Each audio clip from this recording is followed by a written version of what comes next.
कहने लगा के बतलाऊं बहन पति संग कोन्या बनती म्हारी और पढ़े लिखे अंग्रेजी। एक दिना की बात बहन स्कूल से पढ़ के आया, गुड मॉर्निंग वाइफ यूं बोला, म्हारी समझ नहीं आया। मैं जानी कहीं गुड़ में मांग रहे हैं, ये अनुमान लगाया और 4 गेंदौड़े भर के प्लेट में आगे लहसुन खाया। तो ध्यान देना, अब इस तरह की अगर शादी होगी तो माताओं बहनों के अंदर, इसलिए जीवन में याद रखना, लड़की देख के लड़के का योग लड़की हो और लड़की के योग लड़का हो तो विवाह करना चाहिए। इससे आगे कथा चलने दो, तो समय ज्यादा हो चुका है। बोलिए बांके बिहारी लाल की। राम लखन धनुइया त्याग करके आज जिस समय मिथिला में गए, मिथिला की नारियां छज्जों पर खड़ी होकर के ये देखने लगी, अरे बहनों देखो तो जिन 2 राजकुमारों की चर्चा या मिथिला में घर घर में है रही है, आज देखो अपनी गली से निकल रहे हैं और नन्हे बालकों को ऐसा लग रहे हैं जैसा जीते जागते पुतले हों। बालक राम लखन को उंगली से छूते हैं, छू करके देखते हैं। तो राम पूछते, कायरे भैया जामेवा कौन सी मोड़ी है जाको स्वयंवर रचो है? बालक बोले हैं ये तो हमारे खवास का को मकान है। फिर आगे बढ़ गए, कायरे भैया जामेवा कौन सी मोड़ी है जाको स्वयंवर रचो है?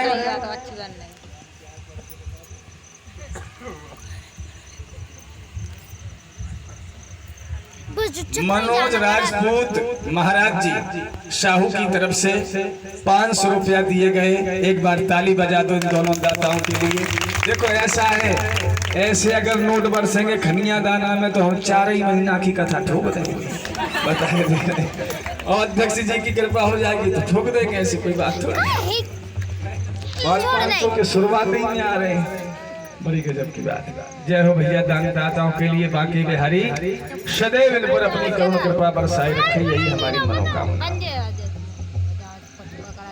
फिर पूछते, कायरे भैया जामेवा कौन सी मोड़ी बोले? जे तो धोबी कक्का को मकान है। सारा नगर घूमे लेकिन जनक नंदनी के दर्शन नहीं हुए, और जब नहीं हुए तो राम लक्ष्मण लौट के आए।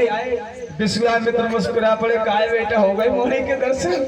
मुंह लटका के राम बैठ गए तो विश्वामित्र कहने लगे, बोले मेरा श्राप पूरा हो गया। इन्होंने जो झूठ बोला तो इनको दर्शन नहीं हुए, लेकिन अब गुरु होने के नाते मेरा धर्म बनता है कि ब्रह्म और शक्ति का मिलन करें। तो आज आदेश कर दिया, क्या कर दिया? समय जाने गुरु आया सुपारी,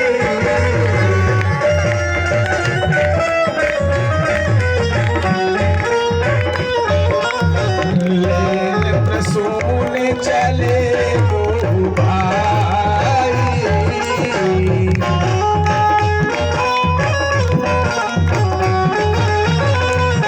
आज गुरु की आज्ञा से फूल लेने के लिए राम लक्ष्मण जिस समय बगीचे में पहुंचे, जनक नंदिनी का बगीचा था। मालियों ने कहा, बोले भैया वैसे तो ये हमारी किशोरी जनक नंदिनी का बगीचा है, इसमें पुरुषों का जाना मना है, पर तुम दोनों राजकुमारों की चर्चा इस मिथिला में घर घर में है रही है। दासो एक काम करो, जल्दी से फूल चुन लो, कहीं हमारी किशोरी जनक नंदिनी ना आ जाए। जैसे ही राम लक्ष्मण बगीचे में घुसे, 14 चिताएं पूछे माली,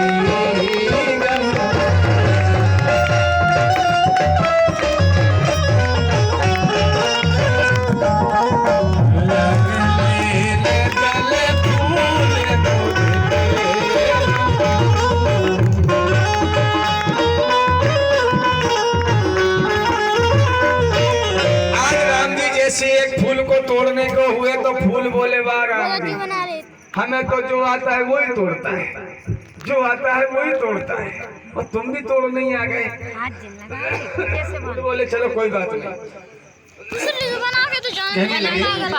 तोड़ना है प्रभु तो अवश्य तोड़ लो, और जोड़ देने का फिर हमसे वादा करो।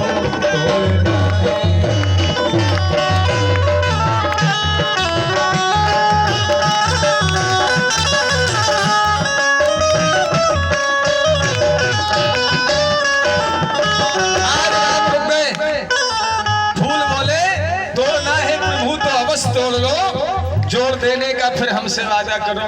तो राम बोले भैया जब मैं तोड़ ही दूंगा तो जोड़ कैसे पाऊंगा? फूल बोले तुमने तोड़ना ही सीखा, जोड़ना नहीं। राम बोले ना। फूल बोले तो एक काम करो। क्या? बोले हमें तोड़ना है तो बेशक तोड़ लो, लेकिन हमारी किशोरी जनक नंदिनी से नाता जोड़ लो। तेही अवसर सीता आई,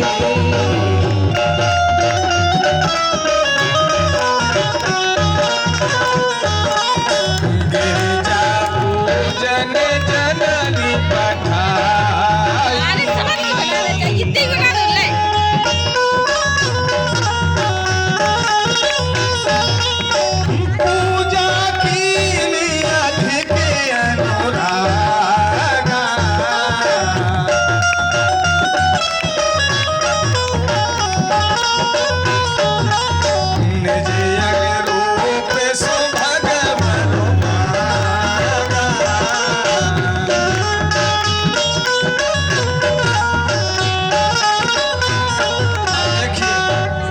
गौरा जी मंदिर में आई। गौरा की मंदिर में कौन आई? सीता। और पूजा की ने अधिक अनुरागा, बड़े ही अनुराग से पूजा की और वरदान मांगा, लेकिन गौरा ने वरदान नहीं दिया। क्यों? मैंने ये कल बात बोली थी, लेकिन आप लोग हल्ला कर रहे थे तो मैंने बंद कर दी। भाई शांति का सहयोग दो माताओं बहनों। हाँ, वैसे यहाँ की माताएं बहनें बहुत अच्छी हैं, बिल्कुल शांत बैठी हैं, और शांत बैठी रहो थोड़ी देर। और आपको ऐसा लग रहा हो कि ज्यादा समय है तो हम कथा को यहाँ विराम कर दें, कल सुनाएंगे। हाँ वही तो। बोले गोपाल कृष्ण भगवान की। तुम्हारी एक से नहीं भाई, सबकी इच्छा है, अगर थोड़ी आगे बढ़ाओ तो बढ़ा देंगे, नहीं उसका भी सुना देंगे, ऐसी कोई दिक्कत वाली बात नहीं है। बोलिए गोपाल कृष्ण भगवान की।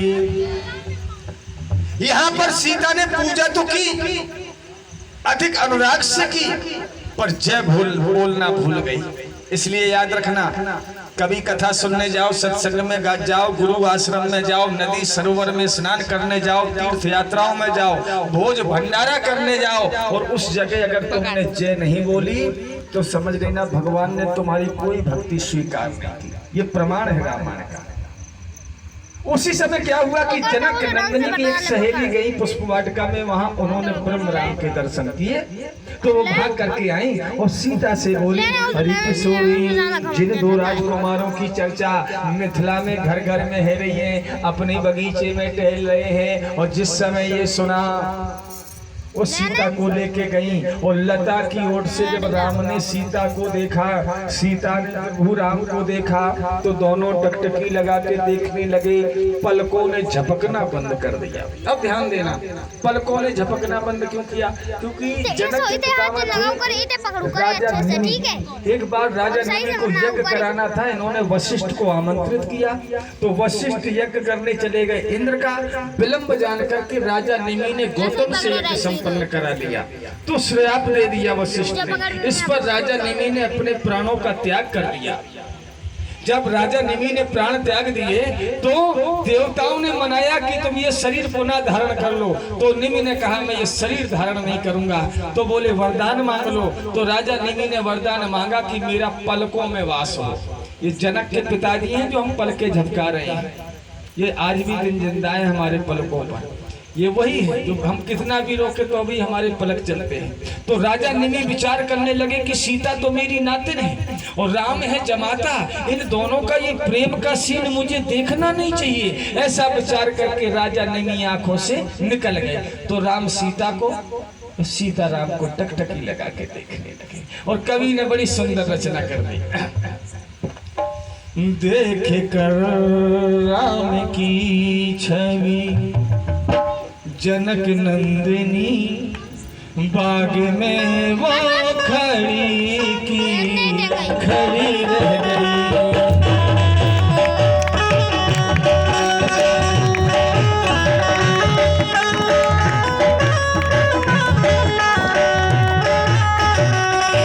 राम देखे सिया और सिया राम को, चार अखियां लड़ी की लड़ी रह गई।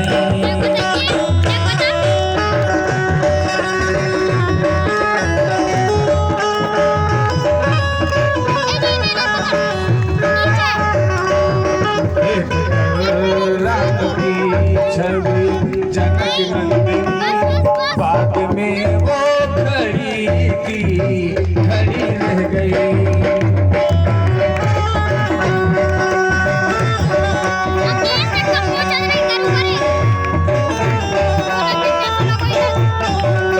बोली पहली सखी ए सुनोरी सखी, इनकी जोड़ी घाटा में कैसी रची।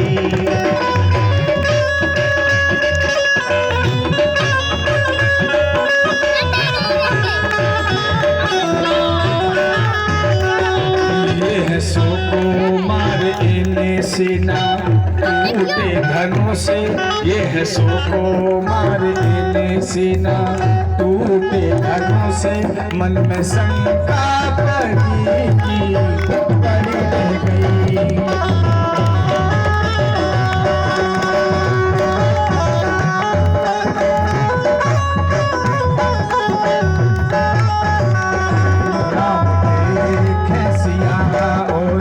सिया राम को चार अखियां लड़ी की लड़ी रह गई।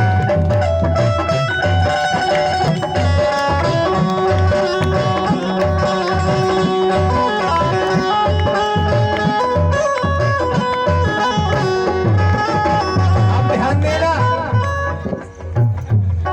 सहेली कहने लगी अभी बहनों देखो तो कितनी सुंदर जोड़ी विधाता ने रची है। हमें लगता है जैसे इन दोनों का अगर विवाह हो जाए तो कितनी सुंदर बात है, लेकिन अफसोस उस विदेह राज जनक ने ऐसी कठोर धनुष की प्रतिज्ञा की है कि ये सुकुमार बालक न उस धनुष को तोड़ पाएंगे, न इनका विवाह होगा।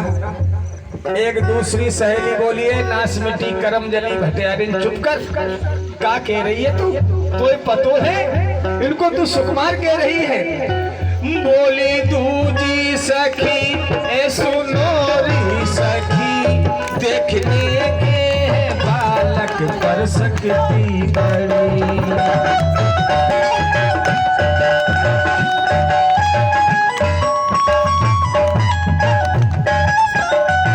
बोली दूजी सखी ए सुनोरी सखी, देखने के छोटे पर सकती बड़ी।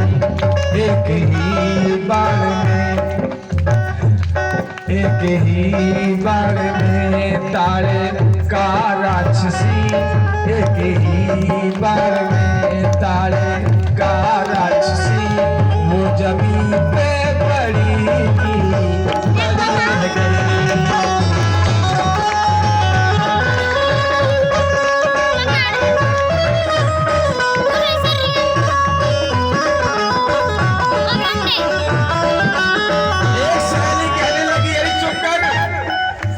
छोटा बालक समझ रही है, तुझे मालूम नहीं 10,000 हाथियों का बल था तारका में, या कारे वारे ने ऐसो बाण मारो के वो धरी की धरी रह गई। ये छोटे मत समझना। आहा बंधुओं, ये कल्पना कर रही हैं। उसी समय सीता की सहेली ने सीता को झंझोड़ा, तूने आय अब यही क्रिया। काली बोले जल्दी चलो, विलंब हो गया। बंधुओं आज